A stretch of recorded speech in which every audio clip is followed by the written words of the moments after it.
Right now, 133 million Nigerians are suffering from various levels of multidimensional poverty. Okay? I have not turned the light and seen a part where Muslims are living that they have light. I've not seen a part of the country where Muslims are eating and the rest of us are not eating. So we must come to terms with the fact that we are not bleeding, we are not suffering because we are Christians or Muslims, but we are in a country that is malfunctioning. How to make that country work for the rich, for the poor, for the aged, and for everybody is a challenge. It's not a challenge that everybody can win, but I think it's a challenge that a government that appreciates it doesn't have all the answers must come to terms with the fact that there is a way of looking for and finding answers. Mr. President and the Vice President and our brother, friend, the former President of Kenya, other distinguished ladies and gentlemen, I'm sure that many of you may already be nervous as to what Bishop Kukka is going to say. I feel like Miriam Makeba, the late Miriam Makeba. She said that every time I stand up to speak, they will say, here comes the troublemaker. But President Uhuru Kenyatta, I really want to thank you. I mean, your most eloquent speech struck a chord. And had I received a copy of your speech earlier, I think that even that alone should have broadened the scope of our conversation. As you can see, the Sultan and I are different. He's taller than me. He has a much more regal appearance. And he's spoken to you about the caliphate and its wonderful values. I'm a citizen of Nigeria living in Sokoto, but I'll come from a slightly different perspective, from the point of view of constitutionalism and constitutional governance and how all this fit into religion. Because I think the temptation for many of us is to assume that somehow religion is a problem. And I think the former president's speech made the point very clear that religion, just like any other form of identity, whether it's ethnicity, religion, gender, the real problem is when these categories are left unattended to. It is then that they provoke problems. So I really think that we must appreciate the fact that all the values and the temptations, the trials that the people of Kenya have gone through. In summary, what struck me very powerfully was the idea of the tyranny of numbers, the tyranny of victory. And if I may add, the arrogance and the triumphalism that tends to characterize victory, and how dangerous all these are. Because numbers are important, but they're only important up to a point. And the real challenge is what you do and how you aggregate these numbers for national development. And I think Nigeria and Africa in general must wake up to the threat that is posed by the emergence of what you call illiberal democracy.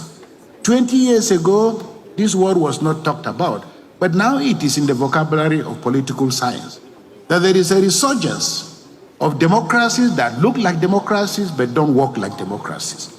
They conduct elections, they have judiciaries, they have political parties, but in the final analysis, they are a halfway house between the values of democracy and dictatorship and tyranny. And I think that the guest speaker has given us all the ingredients we require to be able to walk through the challenges. And I saw the Vice President-elect smiling. He's somebody I already know. And I appreciate the depth of his intellect and his capacity to process a lot of the issues that are on the table. There are many people, including Christians, who will be disappointed that Bishop Kukka is standing here, because there's been a lot has been made out of the fact that we are dealing with a Muslim set of people who have won the elections. What are the implications of this for Nigeria? And of course, with one side of our mouth, we also say as Nigerians that we want people to be able to govern us, who love us, who cherish us, and who understand the principles of the management of diversity. Now, we will not be nervous, and we really should not be nervous about the future. Not only because it is in the hands of God, but I think that the greatest value, and I hope that this lecture that has been delivered by Uhuru Kenyatta, although unfortunately, sir, you've been in Nigeria twice, but we're not yet Uhuru. We are aspiring. We're not yet Uhuru yet. But I hope that it provides the incoming government with the texture, the material that it requires, because how to build a good society is not a complicated thing. It is not a complicated thing. And the principles and the question, because one of the things that SGF said to me was also the fact that we'll be talking about the fact that as Nigerians, we are better together. Everybody knows that we are better together. But the first question to ask is, who are we? After 9/11, the American political scientists were asking the question, who are we? Because there was a problem in terms of who people are. And I think if you live in Nigeria, all of us know. And this is why those who listen to me will attest to the fact that I don't like to talk about religion, in part because I don't believe there is a religious problem. But somehow the Western media, the Nigerian media, and the political elite have assumed the fact that there is something between religions and that there is a conflict between religions. There is absolutely no conflict, between religions. I say to people, assuming, for example, we all have knives in our houses. Assuming you come back from work and your wife is in the kitchen, and she comes to welcome you with a knife in her back with which she's been slicing onions, you will have no problem entering the house. But if you had a fight with your wife before you left the house, and your husband comes back and knocks on the door, and you see your wife with a knife, you will pull back. So knives by themselves are not a problem. It's what you do with them. In the same way that, identities are not a problem. Identities are not a problem. It's how you activate those identities and what you do with them. Now, will I be walking around Nigeria and people say to me, we worry about you being in Sokoto, and when I speak, I can tell a million stories. And I give you an example. What happened in Sokoto? With the tragic story of Deborah. I had gone for a burial of the father of one of my priests, and I was on my way back in a car when I got a call to say that one of my priests called me to say, look, this is what is happening. And I got to Abuja, and I got telephone calls from everywhere. Where are you? I said, I'm in Abuja. He said, I hope you remain in Abuja. I hope you're not going back to Sokoto anytime soon. My family members who called me, I said, so what am I supposed to do? No, remain in Abuja. Some people say, leave the country. And I said, to go where? And people could not understand. When I had to go back to Sokoto the next day, people said to me, I had to just tell my friend, where are you? I told them I'm in Abuja. But when I got to Sokoto, I walked to my house. And for me, it's a very powerful image. As I entered my house, just as I got to the gate, I saw an armored tank, soldiers, their numbers, guarding my house. And I was touched. I came out of the vehicle and I greeted all the soldiers. I shook all of them. But I saw from their faces, they looked to me very much like Fulani people. The soldiers who were guarding my house. By their height and so on. So when I went in, then later in the evening, I came back and I started talking to them. There were about 12 or 14 of them. First of all, I looked at them with all the equipment that they're in my house. After we greeted, I went back. At about 6:30 to 7, I came out, stood by my balcony. And I saw all of them done their ablution. They are preparing for their salah. And they prayed in my house. I'm looking at them. And this is Sokoto I'm supposed to be running away from. And here are these people, they are Muslims, they are Nigerians, they are here to protect me. Nigeria is a complex country of great possibilities, great contradictions, about which we will not be in this crisis. Managing diversity is a science. The World Bank knows this. My brother, Dr. Akunyumi, is here. He's going to talk about all this. They understand, and no country, no business, no family, no organization has a future if you don't figure out how to manage diversity. I want to conclude by saying religion has been turned into a weapon, and it's a weapon of choice for politics and politicians. The danger and the challenge for us as religious leaders, because the Conservative Party in England, because the British government was a theocratic state, so to say, and the Conservative Party was literally part of the Anglican Church. And the joke used to be that the Anglican Church is the conservative party at prayer. The danger with being captured by politicians is that religious leaders, and I tell people, when people talk about Asiwaju Bola Tinubu, Atiku, Peter Obi, and all of these people, I work with the vice president-elect. I served for 6 years or so in Atiku's university. Peter Obi is my very close friend of very many years. And I'm a Nigerian, and I can work with anybody. And we must get to that point in which we have enough trust in ourselves. So religion in Nigeria, the section 10 of the Constitution talks about the fact that the state should not adopt religion as a state religion. But we know that the reality is completely different. So the challenge for us going forward is to address the issue. What is the meeting point between religion and politics? For us as Christians and as Muslims, we must understand we are first of all citizens of the Federal Republic of Nigeria who just happen to be Christians or Muslims. We could be anything else. And our inability to appreciate those differences also is directly related to the way the political class has continued to treat us. Let me put it that way. Because if you are not able to manage diversity well, people have gotten out their pens and their pencils. When you call out ministers, everybody is looking at who is from my village, who is from my town. Because, no thanks, we have come to associate opportunity, privilege with having your own person in power.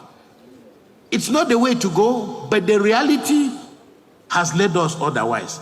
So I want to say that, first of all, Nigeria must heal. Nigeria must heal. But we also must have the courage to identify the scars, the wounds, the injuries. The worst thing that can happen to us is to pretend that everything is okay, because everything is not okay.